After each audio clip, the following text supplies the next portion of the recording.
attorney, does this it's his shtick, his gig. So he is down here. We're about to embark upon my life from 1951 to 1954, when I was successful in keeping all of the Koreans out of San Antonio. I spent 4 years. I got a lovely wife and 4 children out of it. That I done good. I didn't have anything to do with the Mexicans. They fended for their damn selves. Yeah, sure.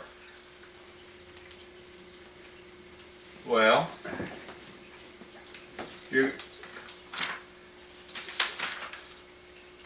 oh, I knew you were in pain. I knew you didn't complain about it or mention it, but I knew you were hurting, so I got no problem with that. Yeah.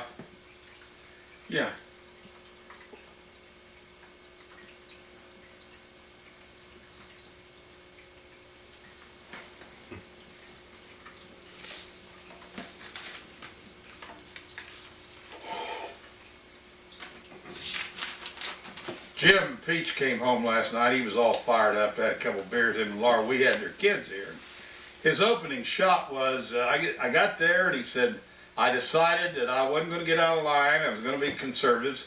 So in the first, he said, actually I didn't get to the second race, but he said, I bet 20 across on so-and-so. And then in the third race, I bet 20, and then he bet a couple of superfectas.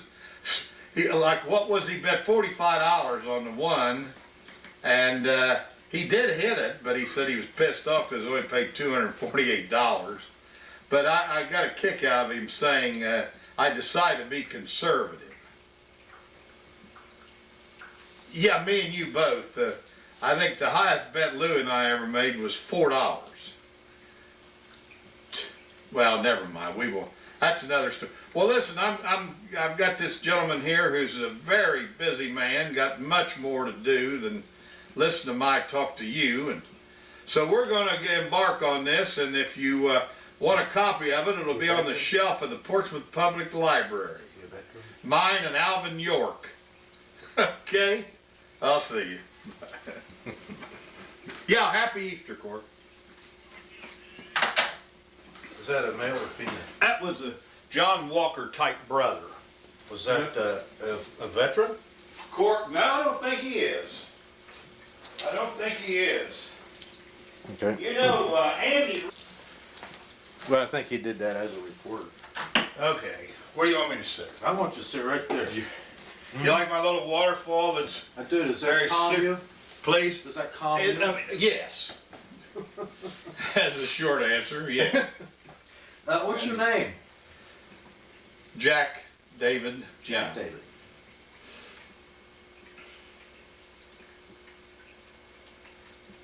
When were you born, Jack? 8/31/30. Okay.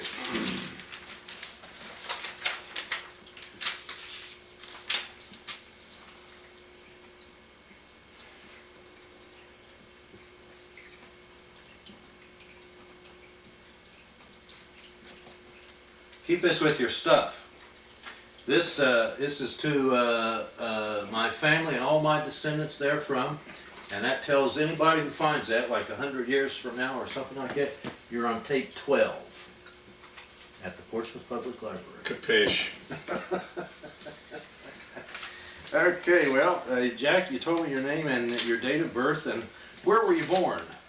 I was born in Portsmouth, Ohio.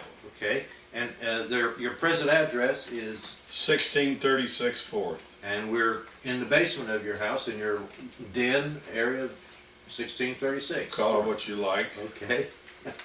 Your occupation? I am a retired attorney, although of late I've been back into the practice. Jump back into as of a week ago. I see. How much education do you have then? You obviously went Well, to I got law 8 school. years of grade school, 4 years at PHS, 2 years at Ohio Wesleyan, 2 years at Ohio University, and 4 years at Salmon P. Chase Law School, the YMCA in Cincinnati. All right. Are you married, single, divorced, widowed, separated, or all the above? You're all the above. No, I've been married for 46 years. See, what is your wife's name? Lou Nell Vocal was her maiden name. Okay. Vocal, how do you spell Voel, Voelkel. All right. Now let me ask you some questions about that. What were your parents' names? Edward R. and Norma E. Young. What was your mother's maiden name? Warden, W-A-R-D-E-N. Do you know her parents' names? Her parents, her father's name was Peter A. Warden, who was from Fort Erie, Ontario, came here and worked for the N&W, and I never knew nor know anything about my my maternal grandmother. Okay. Nothing. I think there were two. Well, one died when my mother was quite young, and the other one was just a mystery to me. I don't know much about it. Your father's parents' names? Edward R. My father was a junior. Uh-huh. Edward R. Young and Albina Young. What was her maiden name? Have no idea. Okay. Oh, Store. Yeah, Store? I know. S-T-O-R-E-R. Store. Your wife's parents' names? Raymond and Pauline Vocal. Okay. And what was her mother's maiden name? Ditforth. How do you spell that? D-I-T-F-U-R-T-H. Okay. Where was she from? Nordheim, Texas. I see. Okay. And Would you like for me to locate that geographically? well, for is you? it near San Antonio? Yeah, it's about 75 miles southwest Okay. On the from way San to to Corpus. Southwest Corpus Christi. or southeast? Southeast, I beg your pardon. Southeast. Okay. Yeah, we headed southwest. When we Yeah, went southeast. Now, you have children? 4. What are their names? Stephen A. Young, Uh-huh. Gail Marie Kleinman, K-L-E-I-N-M-A-N, Laura Ellen Peach, and Rebecca Ann Sexton. Okay. And I assume they have children? All but Gail Kleinman. Okay, now starting with Steve, what are his children's names? Sasha, God, It's quite a test. no, come on, Jack. Sophia Okay, and Sheridan. all right. Now the next, and that makes you a grandfather, of course. Are you a great-grandfather? No, no, but my youngest, who lives in Houston, does have a boy 21 years old. Okay. So I'm inchoate grandfather. Your second child's name was what now? Gail Kleinman. She doesn't have children. No, Your she's got animals. Lots of animals. Animals. Animals. And the third child's name? Laura, she's married to Jim Peach. What are their children's names? Lindsay and Amy. Okay. I've heard girls so far. That's right. We're getting to the boys. Okay. Yeah. And the last child's name is? Rebecca Ann Sexton. She is divorced. And she has? She has a son, Jonathan. Uh-huh. She has a son, Jack Ryan Uh-huh. Sexton. And she has a daughter, Tiffany. Okay. All right, that's a pretty good genealogy then. Now, let me ask you this. You were in the service, is that right? You were in the Army? I was or in the United States Air Force. in the Air Force. And when did you enlist? Yes, I enlisted. When did you enlist? December the 27th, 1950. Okay. That would be during the Korean War. The Korean War had broken out a few months before, hadn't it? Yes, Okay. more specifically, I think the Chinese had come across the Yalu River. And Yeah. MacArthur was going to have all the GIs in Korea home by Christmas, Uh-huh. but Didn't work out. untoward the Chinese Yes. interfered. Yeah, Oh. yeah, it was I remember it quite clearly. Now, when you enlisted, what was your rank when you enlisted? Private Well, I or enlisted. officer? My rank was a buck private, Okay, and when you got out, what was your rank? a sergeant. When were you discharged? December the 11th, 1954. Okay. Sergeant would be, But 3 stripes, Three pay stripes. grade E4. okay. And you were in the Air Force. Where did you do your basic training? Lackland Air Force Base in San Antonio for 17 days. 17 days. 17 days. Lowry Air Force Base in Denver, Colorado for tech school, I see. 6 weeks. Then I got a TDY and went to San Antonio Permanent Party Randolph Air Force Base, probably around April the 1st of 1951. I see. And were you at, then did you go anywhere else from San Antonio? Did you stay there your whole? I stayed there until I was discharged. Okay. And That'd be there's a several story years. behind it. But Okay. go ahead. All right, that'd be several years. I'd be Yeah, 3 years. 3.5 years. 3.5 years. Okay. San Antonio was I was there in 67, 68. It was a nice town then. What was it like in 50? Lovely. Was it? Okay. Super. One of the truly charming cities of the United States. Right up there with San Francisco and New Orleans. Okay. Did you meet your wife there? I did. She worked at the commissary for at the 4th Army at Fort Sam Houston, which is also in San Antonio. Uh-huh.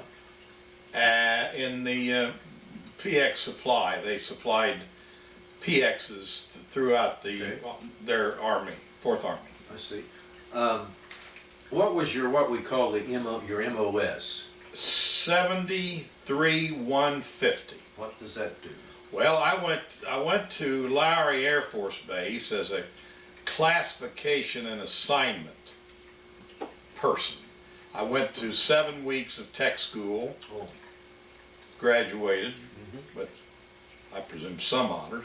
Then I was given my choice of bases in the continental United States, and I selected San Antonio. Went back. What did you do? What was your job in the Well, Air Force? I was initially I went to the Air Police Squadron called the 35 10th Air Police Squadron at Randolph Air Force Base. My job was to maintain airmen and airmen's Form 20s and officers Form 66, and also to screen people within our squadron for assignments at other bases, i.e. overseas. And there was a formula for that, which we would need to go into, Okay. but yeah, that was a part of my duties. All right.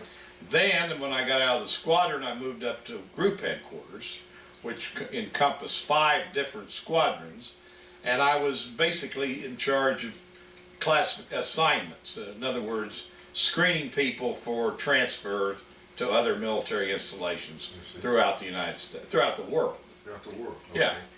Okay. Far East, Europe, etc., etc. Okay. Now you say you were there for 3.5 years. What's the story behind you staying there?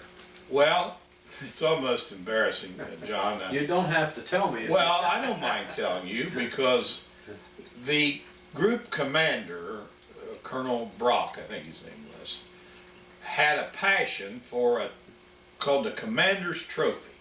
It was given to the group that got the most points for athletic purposes for any given period. I really don't know. They called it the Commander's Trophy. And the first time they started it, I had played on the base basketball team. I'd won several handball tournaments, several badminton tournaments, several squash tournaments, and my points were overwhelming, at least as far as he was concerned. So he took it upon himself to have me transferred from classification assignment to what is known as special services, which is 77. Now, what I did there was basically physical training. Randolph's mission was to recall World War II air pilots, bombardiers, what they call them, flight status people, all flight gunners, and they came there from all over the United States. Most of whom had already served in World War II. They were recalled for the Korean War. And they had to be put into shape, and there had to be physical training, and there had to be, recreation. And I was more or less in charge of all of that from about 51 to 54. With 2 years there, I set up an ROTC program for people from like the University of Texas, Texas Tech,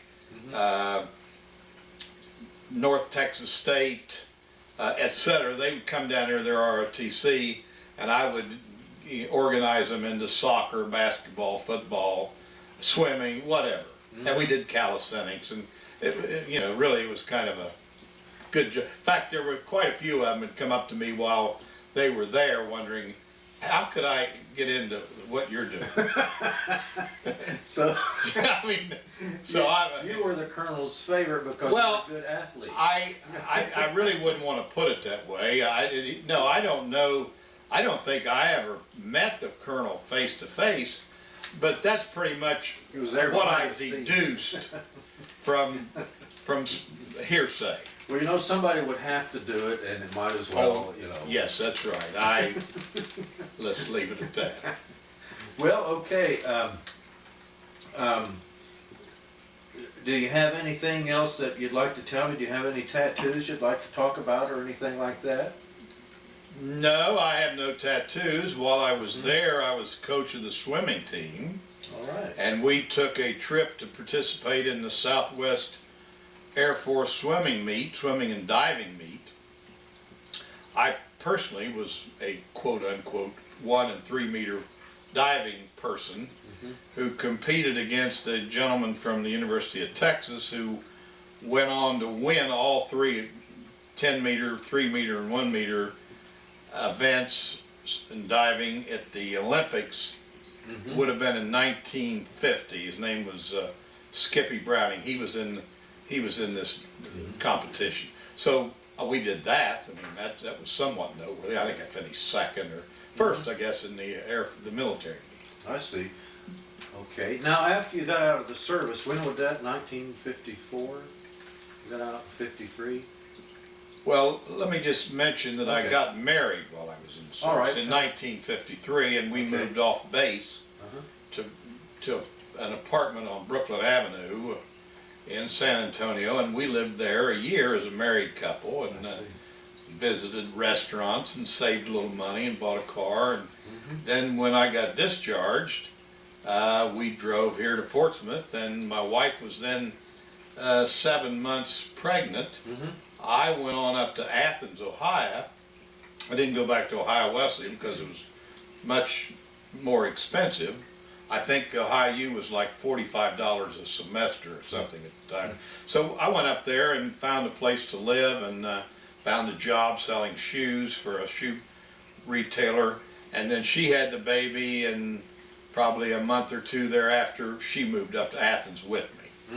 Athens being the home of Ohio University. You graduated from OU. I graduated from OU in August of '56. I see. Okay. Well, you joined the Air Force then after having 2 years of college. Yes, there is a little story behind that. The deal with this friend of mine and myself, who is now deceased, who was an excellent lawyer in Columbus by the name of Paul Castee, he and I signed up for Air Force cadets. We took several tests. Is that ROTC? No, this is flight training. Air Force flight training. Cadets. And no, ROTC comes later.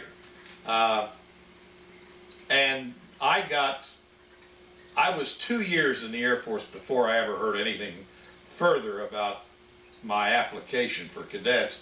By this time, I'm looking at getting out, and I declined to go into school because I'd had to re-enlist for another 3 years. So that was just one little bump in the road along in my military career. Otherwise, undistinguished military career. Okay. Now, are you in any veterans organizations, or do you stay in touch with anybody you met in the service or anything of that nature? Yes, I do. I stay in touch with a good friend of mine who lives in Wheeling, West Virginia. I see. And he too married a San Antonio girl. He and I's career were somewhat similar. He didn't quite achieve the lofty rank that I did. But he lives over on Wheeling Island, and he's has a very lovely home over there and a nice family. He got 5 children, all of whom have done real well. I keep in touch with him. I can't think of anybody else that I keep in touch with. what made you decide to go to law school? Well, I had about 3.5 years of the GI Bill left. I only used up about a year of the GI Bill. It was 4 years. When I was in Athens, I was able to graduate and only use a year. So I got 3 years of GI Bill coming, and my bill provided that I had to pay my own room, board, room and tuition, etc. But I got $136 a month to defray your expenses. That was the formula. So I saw an ad in the Enquirer for people to enroll at Chase Law School at the Central Parkway YMCA, and I looked upon that as an opportunity to supplement my income, which was then about $375 a month. So that $1.25 a month kind of. What was your Please. You were selling shoes there? No. I sold shoes while I was going to school in Athens, Ohio, in Ohio, for the Austro Shoe Company at Altman's department store. But at any rate, then I got out and I went to work for Blue Cross as a rep or something like that? Enrollment representative, signing up groups of people. And this is in Cincinnati? Yes. So you're thumbing through the Cincinnati Enquirer one day, and there's an ad for law school. Yes.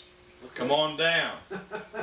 So I thought, what the heck? I'll do 3 years and eat up the GI Bill, thanks to I presume, Democrats and Roosevelt and Truman and those fellers. So I went down and took advantage of my GI Bill and met and became fast friends with some people. I think our opening class was about 70, and I think when we graduated it was about 16. Oh. Well, there people moved out of the area and was transferred. Most everybody in the class had a, had a job or a vocation, whatever. Okay. They had some other things to do. Okay. When did you graduate from law school? I was christened October the 11th, 1961 by the then Judge Wygant, I think was the Supreme Court judge. I probably I would have graduated in June of 1961, having started in 57. What was the So I graduated in June of 61. What was the bar exam like then? Well, it was I think it was 4 days. 4 days. Well, there were maybe 3 sessions. I honestly don't remember. I think there were 4. Okay. But they were all essay type questions that you had to isolate the issues and write some principal law. There was no really any correct answers as such. Was law school difficult at that time? No, it really wasn't. I can think of people that I've known in my lifetime that probably could have gone through without any effort whatsoever. I mean, it required some commitment, application, and but it wasn't difficult. I mean, I never considered myself a scholar. I mean, I got a B, occasional A student in my degree in business administration, which was just a quick way to get through. That's what you got at OU? That's the one I got at OU, yeah. Well, Jack, I really appreciate your talking to me. You have anything else you'd like to add? I can't think of a thing, John. Can't think of a thing. Nary a thing. I'm living in life of Riley, having One day at a time. one day at a time. Okay. Well,